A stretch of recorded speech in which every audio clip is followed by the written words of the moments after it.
మెరుగైన వైద్యము, అదేవిధంగా వాళ్లకు నగదు బహుమతి, వీటన్నిటిని కూడా వాళ్ళకు అందించి సమాజంలో ఒక ఆత్మగౌరవంతో కూడిన జీవన విధానాన్ని కొనసాగించడానికి రాష్ట్ర ప్రభుత్వం సంపూర్ణంగా సహకరిస్తుంది. ఇవన్నీ ఏర్పాటు చేసే ముందు రాష్ట్ర ప్రభుత్వం చెబుతున్న ఒకే ఒక అంశం, ఈ రాష్ట్రంలో హింస కుదరదు, హింస ద్వారా సమస్యలకు పరిష్కారం దొరకదు.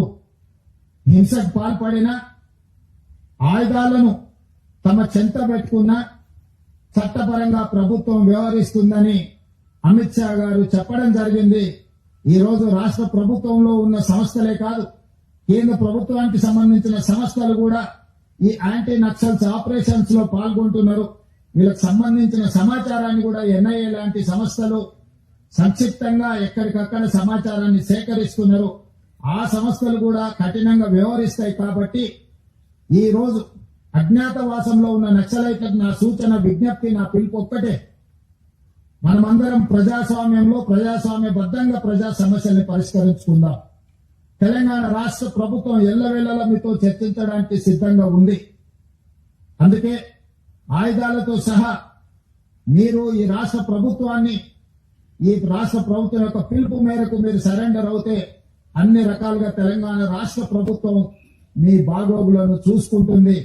కేంద్ర ప్రభుత్వానికి కూడా నేను విజ్ఞప్తి చేసిన, అమిత్ షా గారు కూడా తెలంగాణ రాష్ట్ర ప్రభుత్వానికి స్వేచ్ఛ ఇచ్చిందో, ఆరోగ్యం విషయంలో, ఆర్థిక వెసులుబాటు విషయంలో, నివసించడానికి ఇంటి స్థలము, ఇల్లు నిర్మాణానికి ఆర్థిక పరమైన సహాయంలో కూడా మమ్మల్ని స్వేచ్ఛగా ముందుకు వెళ్ళమని అమిత్ షా గారు చెప్పింది మొన్న జరిగిన చర్చల సందర్భంగా.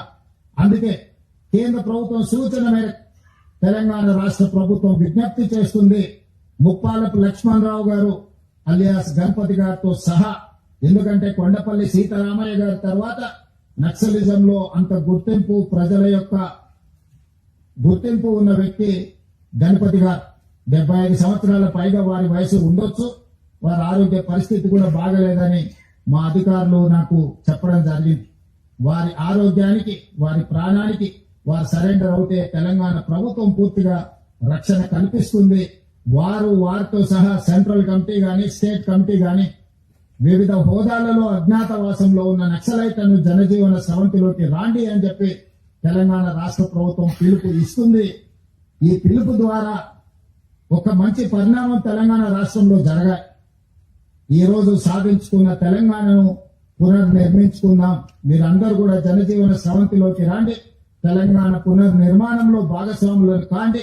గ్రామీణ ప్రాంతాలలో, తండాలలో, గూడాలలో, మారుమూల పల్లెల్లో, అటవీ ప్రాంతంలో ఉన్న గిరిజనుల యొక్క హక్కులను, అక్కడ వాళ్ళ ఆర్థిక స్తోమతను పెంచడానికి ఈ ప్రభుత్వం కట్టుబడి ఉన్నది. ఈ ప్రభుత్వం అన్ని వసతులను ఏర్పాటు చేస్తుంది. కాబట్టి సరెండర్ కావాల్సిందిగా, ఆయుధాలను చెప్పాల్సిందిగా ప్రభుత్వం ఇచ్చిన పిలుపుతో మీరు ముందుకు వస్తారని మా ప్రభుత్వం ఆశిస్తున్నది. आज पत्रकारों से मैं एक ही बात कहना चाहता हूं,